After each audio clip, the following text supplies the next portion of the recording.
कारखान्याच्या माध्यमातून चांगल्या प्रकारच्या लिफ्ट योजना केल्या. बापूने उल्लेख केला. इथं आता आपण नदीवरनं त्या ठिकाणी योजना केली. आरपच्या माध्यमातून सुद्धा पाणी आलं, त्याचा सुद्धा फायदा आपल्याला होतोय. पार्ले बनवलेला चांगला फायदा होतोय. आणि एक आहे की आरपचं पाणी सोडत असताना 12 डिसेंबर 99 आपणच प्रयत्न केला, त्यामुळे पाणी आलं. हे खरं आहे का नाही? पाणी आलं. त्यानंतर आपण धनगरवाडी हनमड योजनेची मागणी केली. आता हनगरवाडीचं पाणी गेल्या वर्षी आलं, काही ठिकाणी फिरलं. आता धनगरवाडीची ट्रायल परवा घेतली. ट्रायल घेतल्यानंतर किती 8 तास लाईट होती, 6 तास चालली होते. 6 तासामध्ये पाणी आलं. पाण्यानं उकळी मारली, फोटो आले, फोटो काढले, सगळं झालं.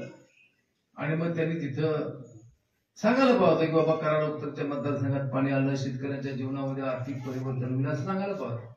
ते राहिलं बाजूला. बाळासाहेब पाटलावर टार्गेट, आम्ही पाणी आणलं, आम्ही असं करणार, आम्ही तसं करणार.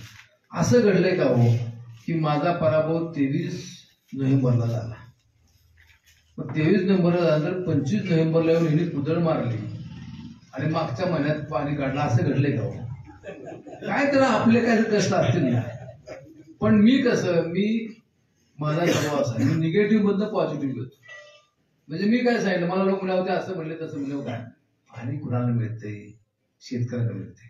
कुठल्या शेतकऱ्याला मिळते? आपल्या मतदारसंघातल्या. कोणाला तर कल्याण होते नाही, कोणाच्या जीवनात आर्थिक परिवर्तन होते. फक्त त्यांना एक निरोप द्या म्हटलं की 24 तास लाईटसाठी प्रयत्न करा आणि मग पाणी बाहेर काढा. त्यांना हेही माहित नाही.